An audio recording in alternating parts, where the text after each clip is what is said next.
আসসালামু আলাইকুম রহমতুল্লাহ বরাকাত। শতগণ অনেকেই এখন বর্তমান সময়ে বলছেন দিদি ভালো ছিল, দিদি ভালো ছিল। তো দিদি ভালো ছিল, দিদি ভালো ছিল এই কথাটা বলে কিন্তু আর কোনো লাভ নেই। কারণ দাঁত থাকতে যারা দাঁতের কদর বোঝে না, তাদের পরবর্তীতে দাঁত যখন থাকে না তখন আফসোস করতে হয়, আর এটা বাস্তব।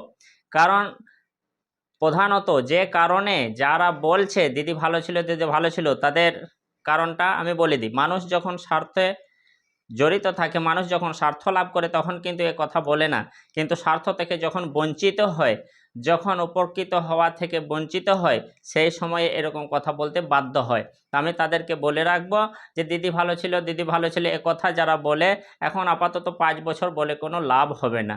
কারণ এই কথাটা ভাবতে হতো ভোটের আগে, কিন্তু এখন কারা বলছে, কেন বলছে? হ্যাঁ, বলার কারণ আছে। যারা বিশেষ করে পুরুষ মানুষের কথা আমি বাদই দিলাম, যারা মহিলা সম্প্রদায়ের মানুষ বর্তমানে অন্নপূর্ণা যোজনার একটা সুবিধা পাওয়ার আশায় ছিল, কিন্তু বর্তমানে এখন তারা 1,45,00,000 বাইরে তারা পাচ্ছে না। তাদের মধ্যে থেকেই আংশিক কিছু মানুষ এরকম কথা বলে দিদি ভালো ছিল, দিদি ভালো ছিল। কারণ তারা হয়তো আশা করেছিলেন যে 1,500-এর পরিবর্তে আমরা 3,000 পাবো, কিন্তু যখন এখন পাচ্ছে না তখন কিন্তু আফসোস লাগছে যে আমার আশেপাশের মানুষ, আমার এলাকার মানুষ, আমার মহল্লায় মানুষ যারা পাওয়ার যোগ্য নয় তারা পেয়ে যাচ্ছে, কিন্তু আমি পাচ্ছি না। এরকম হয়তো তার মনোভাব। হ্যাঁ, এরকম কিছু হয়েছে যে সাধারণ পাড়া গ্রামের কিছু মানুষ পাওয়ার যোগ্য, কিছু মানুষ হয়তো তারা এই অন্নপূর্ণা যোজনা পাওয়া থেকে বঞ্চিত রয়েছে বলে তাদের একটা ক্ষোভ প্রকাশ।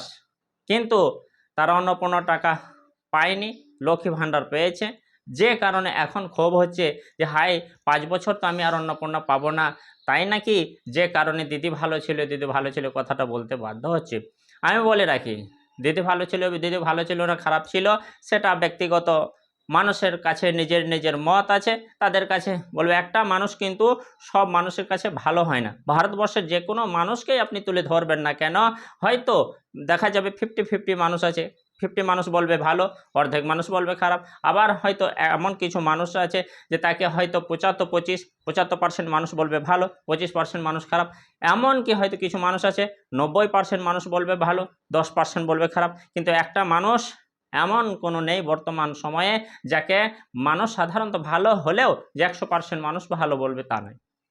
কিন্তু এখন যারা এই অন্নপূর্ণা যোজনা থেকে বঞ্চিত রয়েছে, ও আপাতত মনে করি যে তারা প্রাপ্য হকদার, তারা যোগ্য মানুষ। তো আশা করা যায় ইনশাল্লাহ যে দ্রুত গতিতে তাদের এই সমস্যার সমাধান হয়ে যাবে, তারা পাবেন আশা রাখি। আর তাদেরকে হয়তো একটা আমাদের শুভ আশা থাকবে, সরকার সঠিক তদন্ত নিয়ে, সরকার একটু যাচাই বাছাই করে তাদের নামগুলিকে আবার নথিভুক্ত করিয়ে অন্নপূর্ণা যোজনার তালিকায় নিয়ে আসবেন। কারণ অনেকে হয়তো মিডিয়া খুললে এখন দেখা যাচ্ছে বলছে যে হ্যাঁ শুধুই বিক্ষোভ, এসডি অফিসে বিক্ষোভ, ব্লক অফিসে বিক্ষোভ, আবার নেতাকে ধরে বিক্ষোভ, এরকম চলতে রয়েছে। কারণটা কি?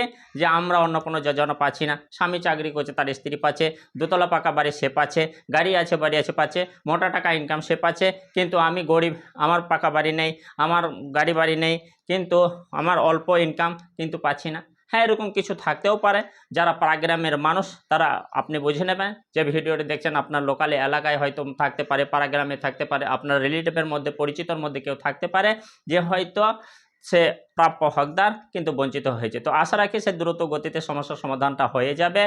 যে দ্রুত মানে এই রানিং বছরেই, চলতি বছরেই মোটামুটি যে 17 সেপ্টেম্বর একটা যে 1 লক্ষ মানুষ নিয়ে মুখ্যমন্ত্রী একটা সভা করবেন মোদিজির জন্মদিন উপলক্ষে অন্নপূর্ণা যোজনাতে 17 সেপ্টেম্বরের আগেই মনে করি যে এখন যারা প্রাপ্য হকদার অন্নপূর্ণা টাকা পাচ্ছেন না তারা ইনশাল্লাহ পাবেন। তো যে কথা বলছেন দিদি ভালো ছিল, দিদি ভালো ছিল, এ কথা না বলে এ কথা মনে মনে বলেন, কিন্তু একথা মুখে বলে আর 5 বছর কোনো লাভ হবে না।